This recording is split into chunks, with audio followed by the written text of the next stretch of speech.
रहीम। आज हम पढ़ेंगे रेस्पिरेटरी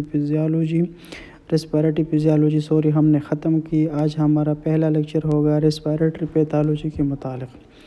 रेस्पिरेटरी पैथोलॉजी में हम सबसे पहले पढ़ेंगे रेस्पिरेटरी एग्ज़ामिनेशन, और एग्ज़ामिनेशन में अब स्टार्ट करते हैं जनरल फ़िज़िकल एग्ज़ामिनेशन से।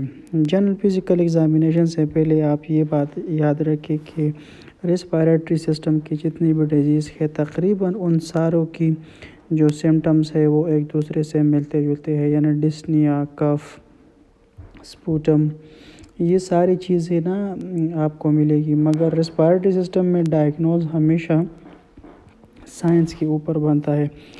तो अपीयरेंस में हम क्या मिलेगा? Dyspnoea, tachypnoea, cough majority of disease में मिल सकती है, मगर इसमें जो सबसे इम्पोर्टेंट है वो है colour of sputum, harshness of voice, wheezing क्या है? Wheezing is a whistling sound, सीटीओ की तरह आवाज़ है जिसको हम बग़ैर स्टेथोस्कोप के सुनते हैं।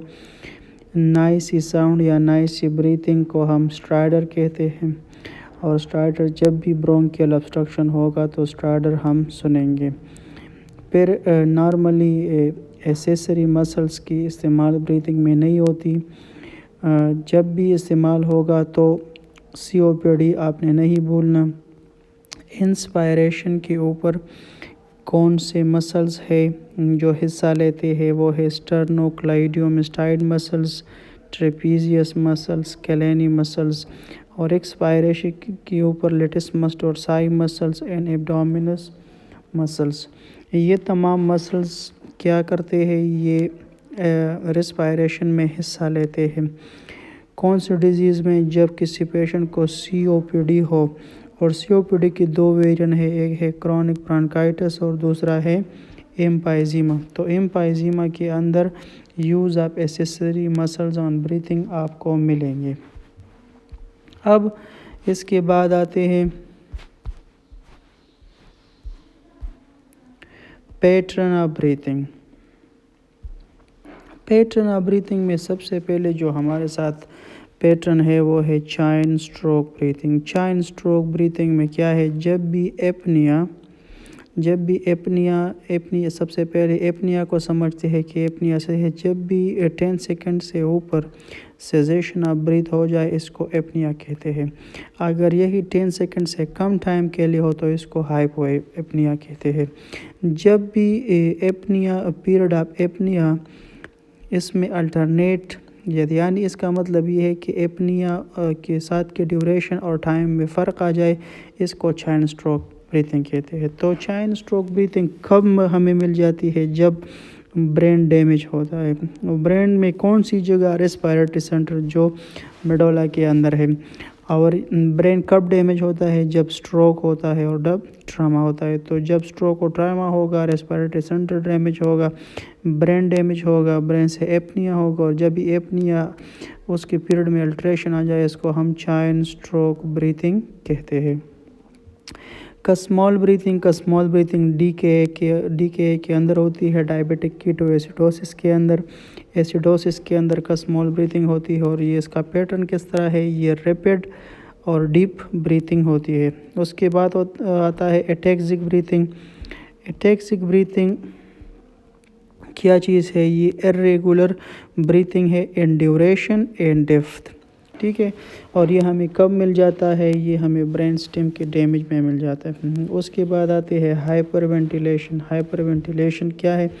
ये फास्ट ब्रीथिंग है जिसके नतीजे में क्या होता है? जिसके नतीजे में रेस्पिरेटरी अल्कालोसिस होता है, क्योंकि जितना भी कार्बन डाइऑक्साइड है वो वॉश आउट हो जाता है। और हाइपर वेंटिलेशन बाज़ औक़ात या अक्सर टाइम में पैनिक अटैक के वक्त होता है। अब अगर नेल्स के ऊपर अपीयरेंस हमने कर दी, अब हम आते हैं 1 बाय 1 एक ऑर्गन को देखते हैं। तो सबसे पहले नेल्स को देखते हैं। तो नेल्स में आपको ना इस तरह का नेल्स मिलेगा, इसको कहते हैं clubbing. This type of nail is called clubbing. अब क्लबिंग जो है किस तरह बनते हैं? सबसे पहले उसकी पैथोफिजियोलॉजी पढ़ते। जब भी हमारे ब्लड वेजल्स के अंदर ज़्यादा वक्त के लिए TNF अल्फ़ा बढ़ जाए। TNF अल्फ़ा क्या है? ये एक साइटोकाइन है। इसका काम क्या है? वेज़ोडाइलेटर। जब भी यही साइटोकाइन और वेज़ोडाइलेटर हमारे बॉडी में, हमारे ब्लड स्ट्रीम में मेजॉरिटी टाइम के लिए बढ़ जाए तो इससे डोम शेप नेल बन जाती है। इसी डोम शेप नेल को हम क्लबिंग के नाम से जानते हैं।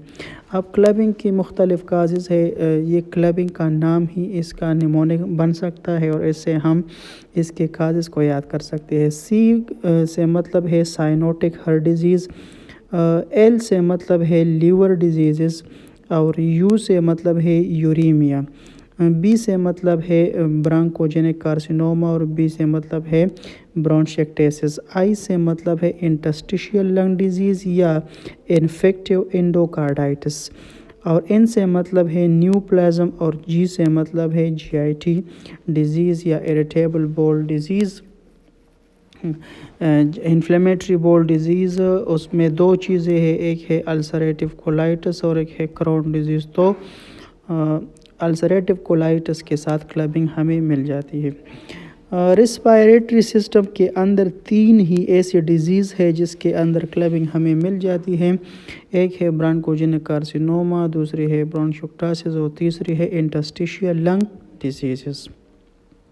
अच्छा, अब यहाँ एक बड़ी खूबसूरत सी नोट लिखी गई है कि COPD के पेशेंट में कभी भी क्लबिंग नहीं होता। जब भी आपको COPD के पेशेंट के अंदर क्लबिंग मिल जाए तो इसका मतलब ये कि अब ये COPD ब्रोंकोजेनिक कार्सिनोमा में चेंज हो गई है। तो COPD के अंदर क्लबिंग नहीं होती, ब्रोंकोजेनिक कार्सिनोमा के अंदर क्लबिंग होती है। साइनोसिस किसे कहते हैं? जब भी हमारा हेमोग्लोबिन लेस देन 5 मिलीग्राम पर डेसीलीटर बन जाता है तो इससे bluish डिस्कलरेशंस of the body sclera या म्यूकस होती है, जिसको हम साइनोसिस के नाम से याद करें। अब ये दो टाइप के हैं, एक है सेंट्रल, दूसरा है पेरिफेरल। सेंट्रल साइनोसिस फेस के ऊपर होता है, लिप्स के, टंग के एंड टिप ऑफ नोज के ऊपर। पेरिफेरल जैसे कि आपको इस तस्वीर में दिखाया गया है, पेरिफेरल नेल्स, फिंगर, पाम्स और सोल्स के ऊपर होता है। अब आप ये बात याद रखिए कि जब भी पेरिफेरल साइनोसिस होगा तो उसका काज भी हमेशा पेरिफेरल होगा। पेरिफेरल डिजीज़ होगी जैसे Reginald phenomena, peripheral vascular disease और हाइपोवॉल्यूमिया। रेनाल्ड फिनोमेना में क्या होता है? रेनाल्ड फिनोमेना में जितने भी स्मॉल कैपिलरीज या स्मॉल वास्कुलेचर है वो सारे कंस्ट्रक्ट कर जाते हैं और जब साइनोसिस का काज सेंट्रल होता है तो उसका कार्डियक और पल्मोनरी काजेज हो सकते हैं। अब आते हैं फिंगर के ऊपर, फेस से आते हैं फिंगर के ऊपर। फिंगर में हमने क्या देखना है? फिंगर में आपने ये देखना है कि आपको ये जो ब्लैक कलर दिखाई देती है, इट इज़ कॉल्ड टार।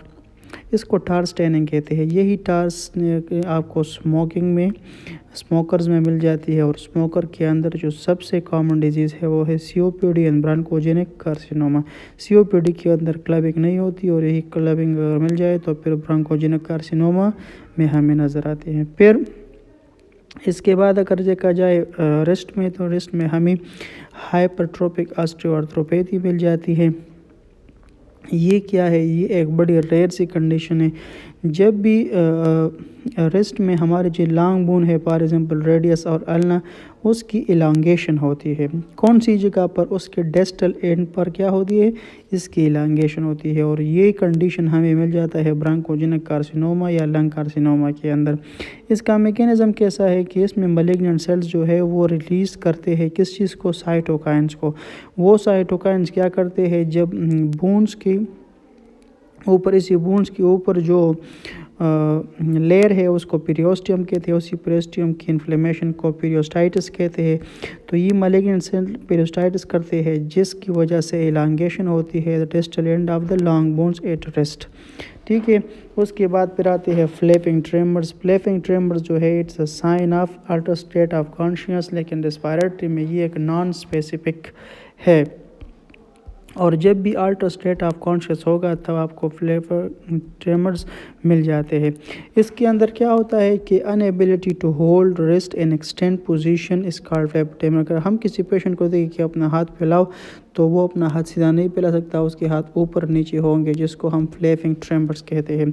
और ये हमें COPD में जाता है, क्योंकि COPD के अंदर टाइप 2 रिस्पायरेटरी फेलियर होते हैं। टाइप 2 रिस्पायरेटरी में पार्शियल प्रेशर ऑफ ऑक्सीजन कम होता है और partial pressure of carbon dioxide जो है ये ज़्यादा होता है। तो कार्बन डाइऑक्साइड के प्रेशर ज़्यादा होने से क्या अल्टर स्टेट ऑफ कॉन्शियसनेस पैदा होती है, जिसको हम CO2 नार्कोसिस कहते हैं। तो CO2 narcosis can cause alter state of conscious and that will lead to the flapping tremors. अब आते हैं फेस के ऊपर। फेस में आपको एनीमिया मिल जाएगा। अगर हम इस पिक्चर में देख ले तो फर्स्ट आप इस पिक्चर में देख ले, यहाँ पर आपको ये जो स्क्लेरा अब आई है ये आपको वाइट नज़र आएगा, लेकिन अगर कंजक्टिवा आपको वाइट नज़र आएगा। लेकिन अगर आप इस साइड पर देख लें तो यह आपको पेलनेस मिल जाएगी। तो ये पेलनेस को हम क्या कहते हैं? इसको हम कहते हैं एनीमिया। एनीमिया में क्या हो गया, लोअर कंजक्टिवा आप आई में आपको पेलनेस नज़र आएगी। उसके बाद आती है साइनोसिस के ऊपर। साइनोसिस हमने पहले पढ़ा और सेंट्रल में सेंट्रल साइनोसिस होगा। उसके बाद है फ्लशिंग। अगर आप इसी पिक्चर में देख लें, इसी पिक्चर के अंदर अगर आप देख ले तो आपको सारा ये जो फेस है ये रेड दिखाई देगा। This is called flushing. इसको कहते हैं फ्लशिंग। फ्लशिंग क्या है? Fooling of blood over the face. Blood की फेस के ऊपर ब्लड जो है वो ज़्यादा जमा होती है। इधर फेस के ऊपर जितनी ब्लड वेसल्स है वो डायलेट हो जाती है। इसका जो सबसे मेन काज है वो है कॉर्पल्मोनल। कॉर्पल्मोनल किसे कहते हैं? किसी भी रेस्पिरेटरी पैथोलॉजी की वजह से अगर राइट हार्ट फेलियर आ जाए, कोई भी चेस्ट पैथोलॉजी हो, इसको कॉर्पल्मोनल कहते हैं। इसमें होता क्या है, इसमें राइट हार्ट फेलियर होता है जिसकी वजह से बैकवर्ड फ्लो होती है सुपीरियर वेना केवा और इन्फीरियर वेना केवा, जिसकी वजह से हमें फ्लशिंग मिल जाती है, एडिमा मिल जाता है और टेंडर हेपेटोमेगेली मिल जाती है। अब आते हैं नेक के ऊपर। नेक में हम क्या मिलेगा? हमें रेस JVP मिलेगा, जिस which is also the sign of right heart failure. अगर आप इस पिक्चर में देख ले तो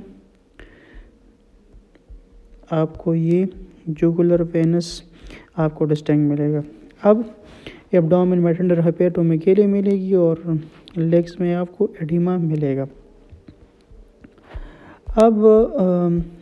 अब आते हैं चेस्ट के एग्ज़ामिनेशन के ऊपर। ये हमने जनरल फिजिकल एग्ज़ामिनेशन की, अब हम करते हैं चेस्ट एग्ज़ामिनेशन। चेस्ट एग्ज़ामिनेशन में हम सबसे पहले इंस्पेक्शन करेंगे, आंखों से देखेंगे कि क्या है। सबसे पहले हम शेप ऑफ चेस्ट देखेंगे कि शेप चेस्ट कैसा है। तो अगर आपको बैरल शेप मिल जाए, बैरल शेप की मतलब ये है कि ये जो इंटीरियर और पोस्टीरियर है, ये डायमीटर है ये बढ़ जाए, ट्रांसफर डायमीटर से AC डायमीटर क्या हो जाए, ये बढ़ जाए, इसको बैरल शेप कहते हैं। इस पिक्चर में आप देख सकते हैं, ठीक है। ये एक नॉर्मल चेस्ट है और ये बैरल चेस्ट है। तो बैरल चेस्ट में interior posterior diameter is more than transfer diameter और ये हमें COPD के पेशेंट में मिल जाती है। अब आते हैं एक कंजेनिटल, अब आते हैं एक और पैथोलॉजी के ऊपर जिसको कहते हैं पेक्टस कार्नेटम। पेक्टस कार्नेटम अगर आप इसको देख ले तो इसमें ये जो स्टर्नम है ये बाहर की तरफ निकला हुआ है, इसको कहते हैं पेक्टस कार्नेटम, जो विटामिन D की डिफिशिएंसी की वजह से पैदा होता है और ये बच्चों में होता है, जिसको हम रिकेट्स कहते हैं। और इसी जो साइन है इसको हम पेन शेप चेस्ट कहते हैं। अगर इसमें देखा जाए तो इसमें स्टर्नम है वो बाहर की तरफ निकला हुआ है। अगर इस पेशेंट में देख ले तो आपको यहाँ डिप्रेशन मिल जाती है। ये एक कंजेनिटल काज है, इसको कहते हैं पिक्टम एक्सकवेटम। एक्सकवेटम में local depression of the lower sternum होती है, इसको फनल चेस्ट भी कहते हैं। और ये एक कंजेनिटल पैथोलॉजी है। अब आते हैं हेरिस सल्कस के ऊपर।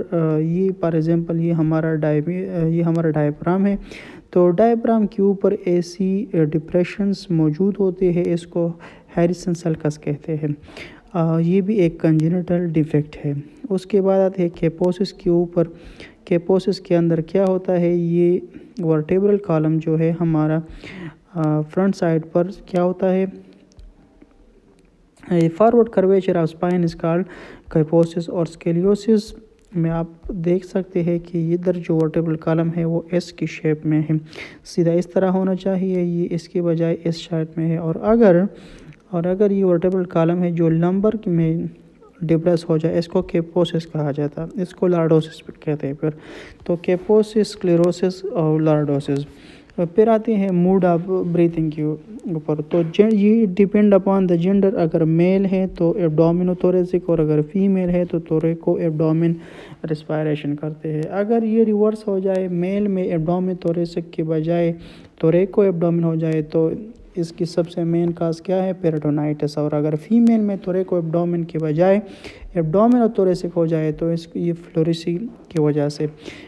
हमारी लंग्स के ऊपर एक मेम्ब्रेन है जिसको कहते हैं प्लूरल मेम्ब्रेन। अगर उसी प्लूरल मेम्ब्रेन की इन्फ्लेमेशन हो जाए तो उसको प्लूरेसी कहते हैं, और उसी प्लूरेसी की वजह से एब्डोमिनोथोरेसिक रेस्पायरेशन या ब्रीथिंग स्टार्ट होती है फीमेल के अंदर। चेस्ट मूवमेंट नॉर्मली क्या होता है, it's bilateral and equal movement होता है नॉर्मली। अब आते हैं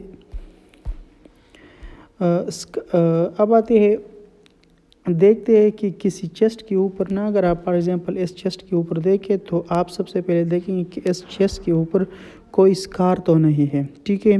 फिर कहते हैं प्रोमिनेंट वेन, कोई वेन जो है वो यहाँ प्रोमिनेंट तो नहीं है। फिर आप देखेंगे विजिबल पल्सेशन। विजिबल पल्सेशन आपको थिन लीन पेशेंट में मिल जाता है और ओबेस पेशेंट में और वो फीमेल्स में आपको ये नज़र नहीं आती।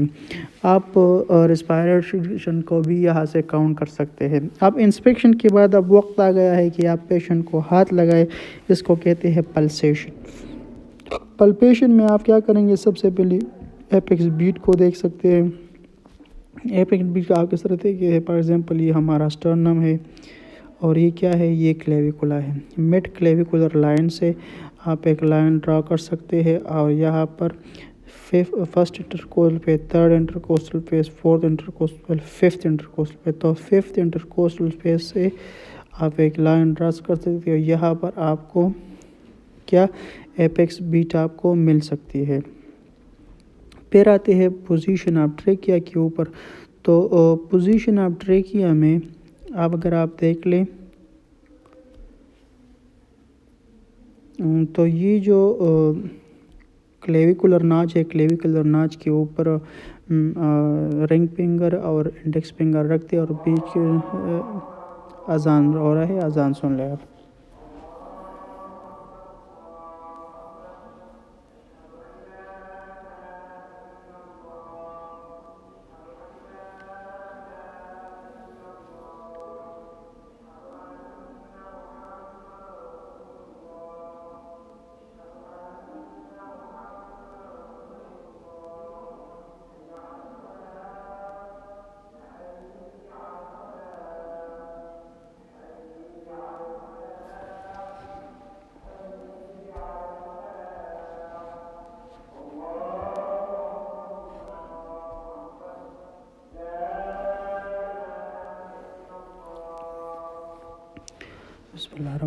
अच्छा जी, तो अगर आप इस जगह पर देख ले तो यह आपको ट्रेकिया मिल जाता है। यही ट्रेकिया के अंदर हम दो पैथोलॉजीज़ के ऊपर नज़र डालते हैं। एक देखते हैं कि ये ट्रेकिया शिफ्ट है, तो ये राइट और लेफ़्ट कभी नहीं कहेंगे, हम ये कहेंगे कि अभी जो ट्रेकिया है ये या पुल्ड है या पुश्ड है।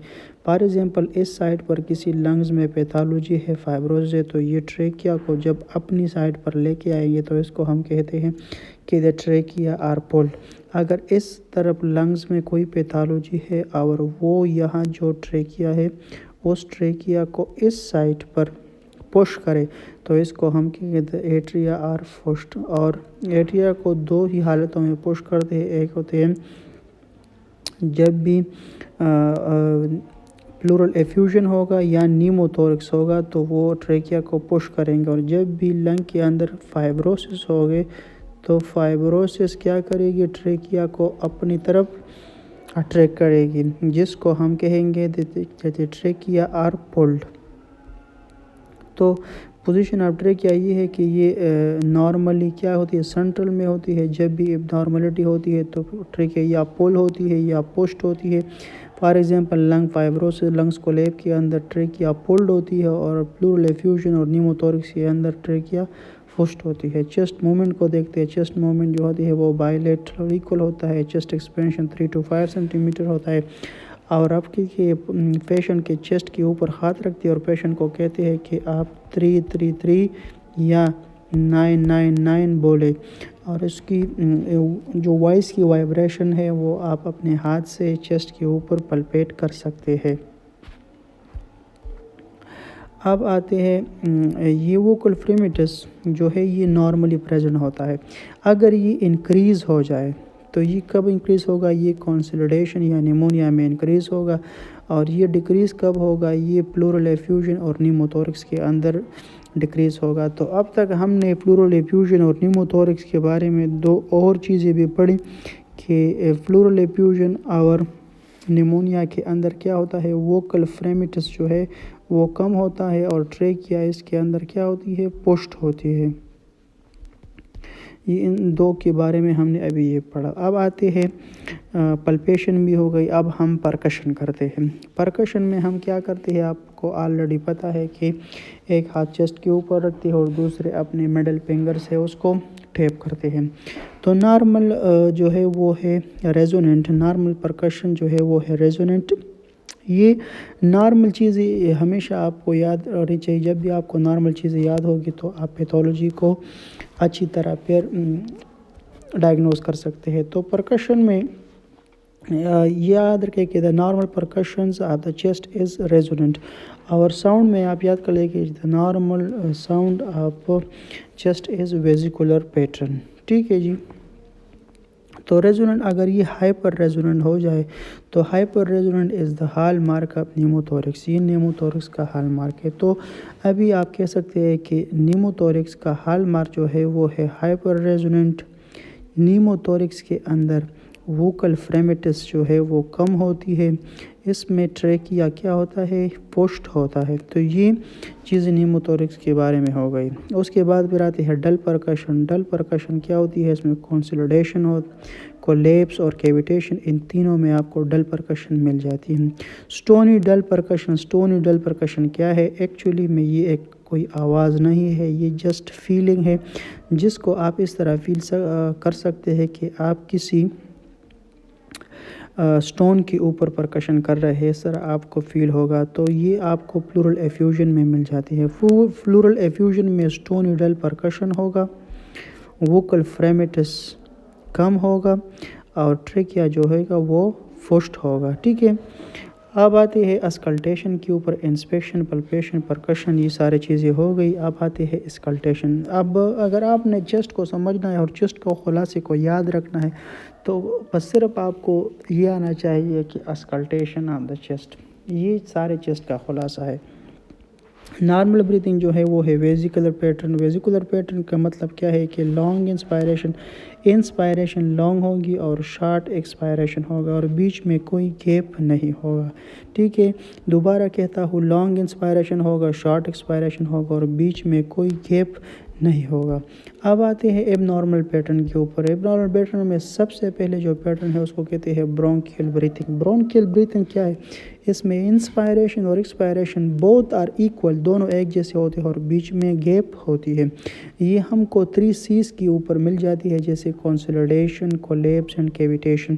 कंसोलिडेशन, कोलैप्स और कैविटेशन में अभी आपने पढ़ा कि यहाँ पर क्या होता है, डल परकशन होता है, ब्रोंकियल ब्रीथिंग होती है। अब आते हैं एडेड साउंड के ऊपर। तो एडेड साउंड में हमें क्रेपिटेशन मिल जाता है। क्रेपिटेशन किस तरह की आवाज़ होती है, ये ऐसी आवाज़ होती है जैसे कोई हवा किसी फ्लूइड से गुजर रही हो, तो इसको हम क्रेपिटेशन कहते हैं। अगर वो फ्लूइड अगर थिन है तो उसको हम कहेंगे फाइन क्रेपिटेशन। अगर वो फ्लूइड थिक है तो फिर हम इसको कर्स क्रेपिटेशन कहते हैं। फाइन क्रेपिटेशन इस तरह होगा जब कोई पानी उबल रही हो, उससे जो आवाज़ आती है उसको हम कहते हैं क्रेपिटेशन। और उससे जब कर्स क्रेपिटेशन, अगर कोई सूप या खीर उबल रहा है उससे जो आवाज़ आती है इसको हम कर्स क्रेपिटेशन से तशबीह दे सकते हैं। तो फाइन क्रेपिटेशन हमें पल्मोनरी एडिमा में मिलेगा और कोर्स क्रेपिटेशन हमें कंसोलिडेशन में मिलेगा। उसके बाद आते हैं rhonchi. Rhonchi is a whistling sound which we can hear on stethoscope, और ये हमें एस्थम और सीओपीडी में मिल जाता है। लेकिन एस्थम और सीओपीडी के अंदर ये बायलैटरल होती है। जब भी यूनिलैटरल रोंकी आपको मिल जाए, इट मीन्स कि यहाँ पर कोई फॉरेन बॉडी है जिसने ब्रोंकाई को क्या किया है, ऑब्स्ट्रक्ट किया है। प्लूरल रब, वेसरल प्लूरा और पैराइटल प्लूरा जब एक दूसरे के ऊपर रब होते हैं तभी आवाज़ प्रोड्यूस होती है, इस स्क्रैचिंग साउंड। और ये प्लूरेसी या पैराइटल या वेसरल प्लूरा के अंदर कोई इन्फ्लेमेशन हो जाए। वोकल रेजोनेंस वोकल फ्रेमेटिस की तरह ही है, लेकिन वहाँ पर हम अपने हाथ से पल्पेट करते हैं। अब हम स्टेथोस्कोप चेस्ट के ऊपर रखेंगे और पेशेंट को कहेंगे कि 333-999 या अपना नाम बोले, और आप फिर उसी वाइब्रेशन को सुन सकते हैं। अब आपके लिए एक खूबसूरत सा पिक्चर है, इसमें आप दोबारा इसको देख सकते हैं कि क्रैकल्स जो है ये हाई पिच साउंड है। ये इंस्पायरेशन पर आप सुन सकते हैं। पाइन क्रेपिटेशन इस तरह है जब किसी हेयर्स रबिंग हो रही हो, कोर्स क्रेपिटेशन इस तरह है जैसे गर्गलिंग हो रही हो। और जब भी आपको क्रैकल सुनाई दे तो आपने किस बारे में सोचना है, अपने निमोनिया के बारे में, पल्मोनरी एडिमा के बारे में, एक्यूट रेस्पिरेटरी डिस्ट्रेस सिंड्रोम के बारे में और हार्ट फेलियर के बारे में। वीज़ जो है ये क्या है, ये म्यूज़िकल साउंड है, विस्लिंग साउंड है, हाई पिच साउंड है, और ये एस्थमा में, एयरवे नेरो में और ब्रोंकियोस्पेज़म में मिल जाता है। रोंकाई क्या है, रोंकाई it's a voice like snoring, और ये लो पिच साउंड है, ये स्नोरिंग की तरह होता है, और ये सीओपीडी और ब्रोंकाइटिस में सुनाई देता है। उसके बाद है पेरिकार्डियल फ्रिक्शन रब, जिसमें फ्रिक्शन फिस्टो पेरिकार्ड एक दूसरे के ऊपर रब करते हैं। और अगर ये आपको मिल जाए तो आपने प्लूराइटिस के बारे में सोचना है। और उसके बाद है स्ट्राइडर। तो स्ट्राइडर क्या है, it's a high pitch sound, और ये हमें अपर एयरवे के ऑब्स्ट्रक्शन में मिल जाते हैं, जैसे epiglottis, crow, foreign body, inspiration इसमें हमें मिल जाती है।